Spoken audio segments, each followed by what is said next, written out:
کارکردگی دکھائیں ورنہ گھر جائیں، وزیر اعظم نے اعلیٰ افسروں پر واضح کر دیا۔ وزیر اعظم کا کارکردگی کے معاملے پر سمجھوتا نہ کرنے کا فیصلہ، کہا حکومتی امور میں کوتاہی یا تاخیر برداشت نہیں کروں گا۔ حکومتی فیصلوں پر کتنا عمل ہوا، اب وزراء، مشیران، معاونین اور بیوروکریٹس کو حقائق بتانا ہوں گے۔ حکومتی ذرائع کے مطابق وزیر اعظم نے حکومتی امور میں تاخیری حربے دکھانے والوں کو رعایت نہ دینے کا فیصلہ کر لیا۔ تاخیری حربوں پر کئی افسروں کی سرزنش بھی کر دی۔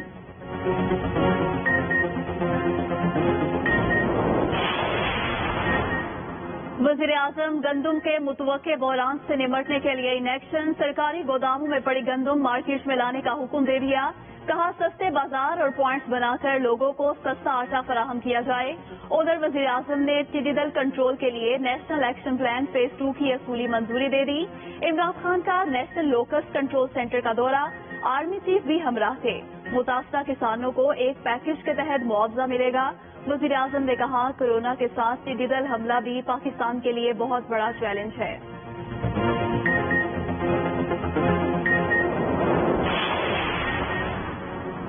عمران خان 5 سال پورے کریں گے، اپوزیشن عمران خان کا کچھ نہیں بگاڑ سکتی۔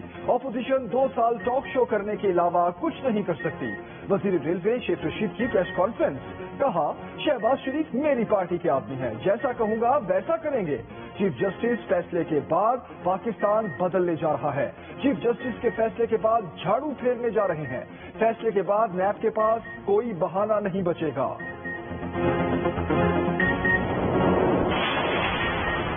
چودھری شجاعت حسین کے مولانا فضل الرحمان کے دھرنے کے حوالے سے اہم انکشافات۔ بزرگ رہنما کہتے ہیں کچھ لوگ دھرنے پر دھاوا بولنے کے حامی تھے۔ پرویز الہی کے عمران خان کو مشورے کے بعد یہ فیصلہ مؤخر کیا گیا۔ مولانا فضل الرحمان نے بھی دور اندیشی کا ثبوت دیا۔ مزید کہا نواز شریف نے بھی ملیحہ لودھی کو بغاوت کیس میں گرفتار کرنے کا کہا تھا، لیکن میں نے اختلاف کیا۔ چودھری شجاعت نے وزیر اعظم عمران خان کو سب کچھ بھول کر مشاورت سے مسائل حل کرنے کا مشورہ بھی دیا۔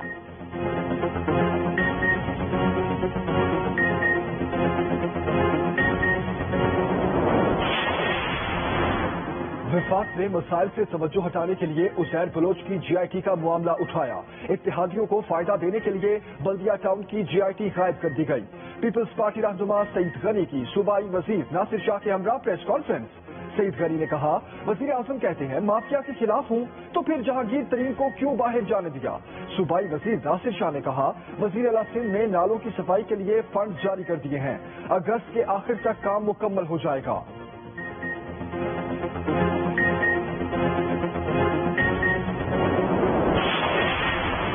ملک کو لوٹنے والے مافیاز کی گردن ناپنے کا وقت آ گیا ہے۔ معاون خصوصی شہباز گل کا ٹویٹ سعید غنی کے بیان پر رد عمل دیتے ہوئے کہا پی آئی اے کو تباہ کرنے میں پیپلز پارٹی کا ہاتھ ہے۔ 66 جعلی لائسنس آپ کے کرپشن زدہ ہاتھوں سے جاری ہوئے۔ وزیر اعظم مافیاز کے خلاف ہیں جبکہ آپ پشت پناہی کر رہے ہیں۔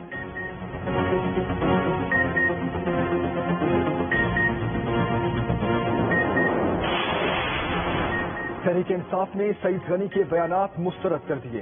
فردوس شمیم لکھوی کہتے ہیں سعید غنی بتائیں مرتضی بھٹو کے قاتلوں کو گرفتار کیوں نہیں کیا گیا، راؤ انوار کیوں باہر کیا، متاثرین کو انصاف کون دے گا۔ رپورٹ چاہے کوئی ڈاکیا بھی دے جائے مگر یہ تحقیقات ہو کہ باقی افسران نے جی آئی ٹی پر دستخط کیوں نہیں کیے۔